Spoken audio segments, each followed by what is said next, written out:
Ce qu'il faut savoir, c'est que, en fait, je voulais faire cette première chronique-là ce matin parce que pour moi, c'est la base. Mhm.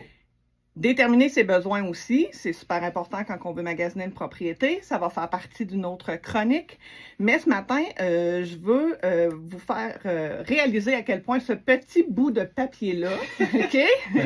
Comment il est très important. En fait, comment ça vient rassurer les vendeurs puis que ça vous évite aussi des déceptions aux acheteurs. Et souvent, on va dire que c'est la première étape, en fait, dans tout ça, dans tout le processus. Mais pourquoi exactement ça, spécialement, c'est la première étape, là? Une préapprobation, c'est pas seulement un chiffre qui vous est donné par téléphone, OK? C'est une analyse complète. Les revenus, les dettes, le dossier de crédit, la stabilité d'emploi. C'est un portrait financier qui est complet et réaliste. Puis c'est une étape aussi qui vous permet de savoir exactement ce que vous pouvez vous permettre, puis on ne joue pas à des devinettes, là. C'est pas le temps de faire ça non plus, là. Non, exactement. Souvent, je rencontre des personnes, on visite une propriété ou qui me demandent de visiter une maison, puis ils vont me dire qu'ils peuvent facilement faire les paiements de maison. C'est pas un problème pour eux autres parce qu'ils ont déjà un loyer qui correspond presque au paiement hypothécaire. Mais c'est peut-être pas l'avis de l'institution financière, Ouais. OK?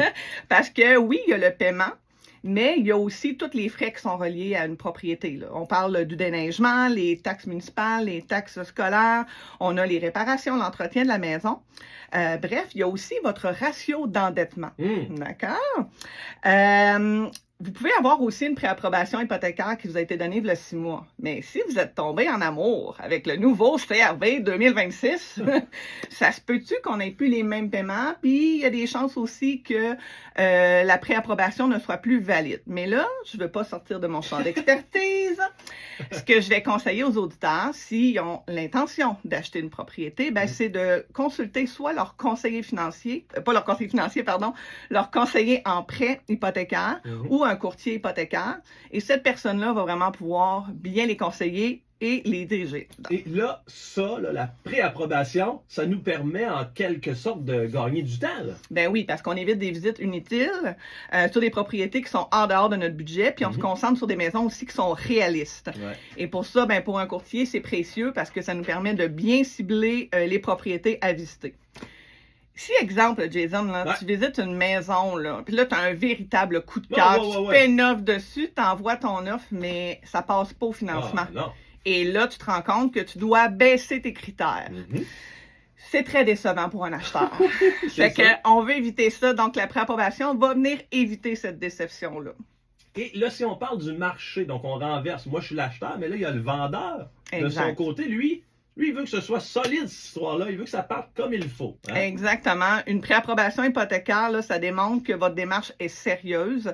Et si, exemple, on a 2 offres identiques. Mettons, moi, je soumets à mon vendeur 2 offres d'acheteurs qui sont pareilles, là, le même prix, les mêmes conditions, même délai. Ça se peut-tu que celui qui a une préapprobation hypothécaire, ça a l'air plus sérieux puis que ça soit lui qui choisisse? Exact, c'est ça. Fait que, la préapprobation, c'est pas un obstacle, c'est un avantage pour un acheteur. C'est comme si tu pars en road trip, mais que tu n'as pas vérifié si tu as fait le plein d'essence. Ça va peut-être venir changer un peu ton trajet. Fait que c'est la base, exactement. Et là, continue.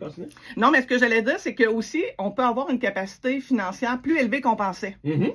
Puis là, attention, le but, là, c'est pas d'aller topper puis d'acheter le plus possible, là. Mais si, exemple, vous aviez en tête d'acheter pour 250, mais que vous êtes autorisé à 300 000, exemple, mais que vous avez une maison clé en main.